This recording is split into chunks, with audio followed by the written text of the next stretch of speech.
Seriously, great movie. It really is one of the best movies I've seen this year.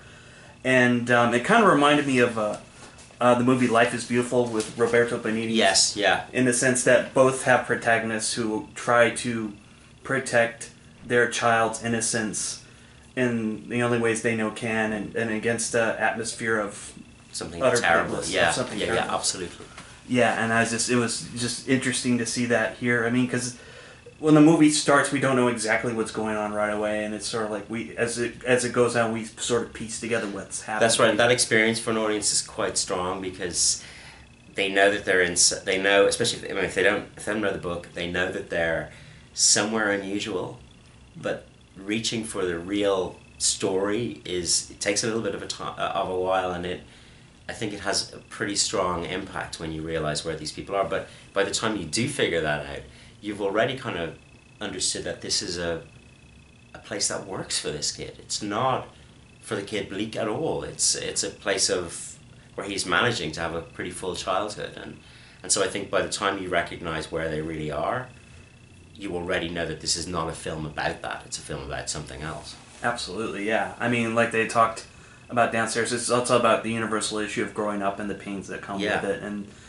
whether you've been adopted or not, those are pains that you can't escape. That's right, yeah. Whatever way in which your parents protect you, and if you're lucky you've got parents who do protect you, then that just means that at a certain point things begin to pass through that protective layer into the child's life, and that's a very moving and painful thing for a parent as well. And it doesn't matter where you're growing up in a mansion or in a shack, but that process of kind of absorbing the adult, that happens usually for children over a long period of time. In the case of Jack, in this, that was pretty fast.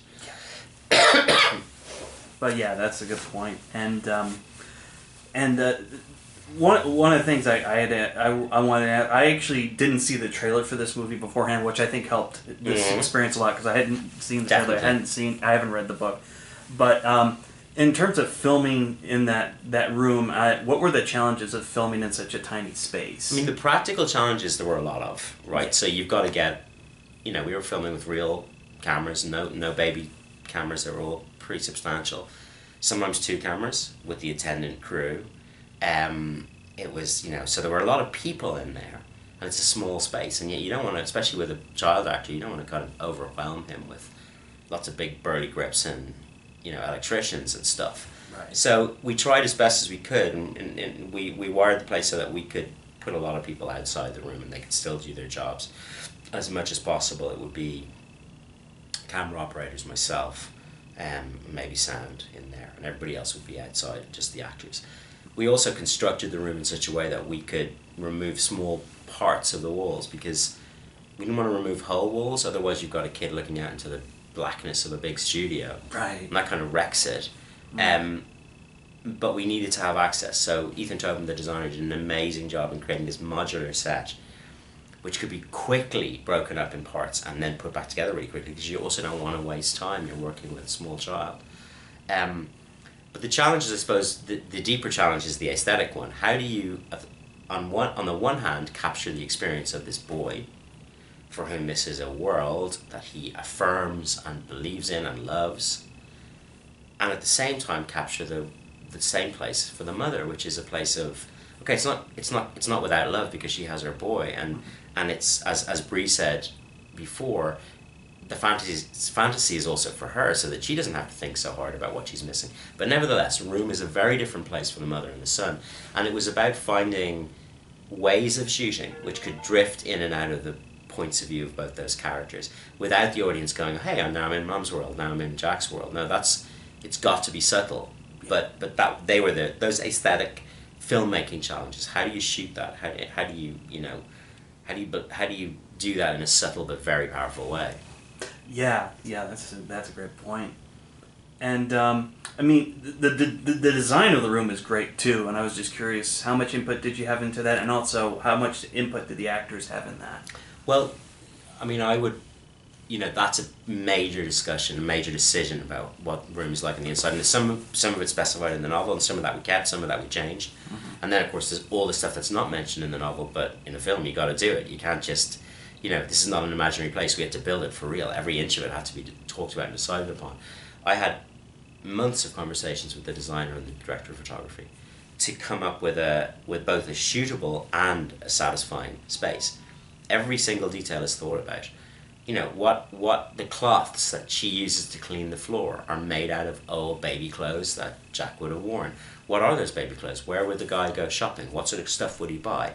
How would we age it so that it was really, really believable? Every single cork tile is treated, you know, all the walls are treated in a way which is, okay, let's say, where does the sun from the skylight hit most often? They have to be more faded. What sort of scratchy drawings and things has he put on those walls? When he's like 6, when he's 1, or when he's 2 and he's starting to do his little drawings, he's going to be at this height. When he's 4, he's going to be at this height. So the quality of and the maturity of those things change as you move up the walls. Every single piece of furniture had to be talked about. Did the guy go out to some, you know, did he go to Home Depot and buy it all, or did he have some stuff that he had that his mother left him? In which case, what's his house like? Where did that stuff come from? I mean, there is no one question that you can ask that doesn't bring up all the other questions. So yeah, the huge part of my job as a director was to do that, to coordinate that discussion with all the key people from wardrobe to design and cinematography, and that making it A, practical, and B, the right place for this story to unfold. You know, that was a huge part of the job. Yeah, I imagine. Yeah, it's like a huge character in this movie as well. It absolutely is. I mean, we used to joke that Ed, the producer, used to say, "Okay, well, the set's going to be pretty straightforward. It's just a little room, you know." and I think per square foot, more effort and conversation went into that set than anything I've ever done before. I bet. And you and Emma really seem to have a great working relationship on this movie, which is great, because I usually keep hearing that, you know, the directors try to keep the writers at bay just so they don't interfere with their vision of the film. But you two seem to really be working on the same level with this movie. Yeah, I mean, again, it's part of this thing for me that it's about filmmaking is also about the quality of the relationships off camera, and I never felt threatened by having Emma around. She would come visit set when we were shooting. She would come and visit just because she thought it was fascinating. It wasn't like she was sitting there, kind of, you know, worrying about whether I was changing dialogue, because lots of things do change when you shoot, and plenty of stuff came from rehearsal and improvisation, and we would rework scenes if they were working better on the day. But she was never insecure about that. Similarly, I was never insecure about her feeding into the conversation that I was having, you know. So it was like she was a great resource, because who knows the novel better than her. Mm-hmm.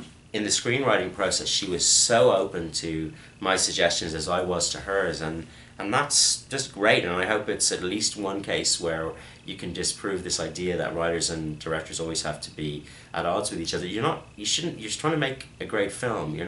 It's not like I was pushing for the film stuff and she was pushing for keeping the novel. Right. And we were both trying to find out the best way to turn this extraordinary story into a film, to use the language that's native to cinema. Mm-hmm. Okay, and then, I mean, my understanding is the book is told from one perspective, right? Mm-hmm. Yeah, how hard was that to separate that into multiple perspectives? That was the real challenge, and I think, you know, it is, how do you move between the boy and the mother? And one great thing is that a novel is always, you know, the voice is a voice. It's always some development to get there, but I think in the end we had a pretty strong sense of how to do it. Great. And the performances in this movie are just extraordinary. I mean, the actors really inhabit their characters when they play them. Yeah. And, I mean, just how much direction did you give them, or did you really just let them... with Brie, there was a huge conversation that lasted from when I cast her through to when we shot, and during the shoot we would talk all the time. But she's an adult. She's so much the preparation she's done. We talked about it, but she would go off and do it and bring that back.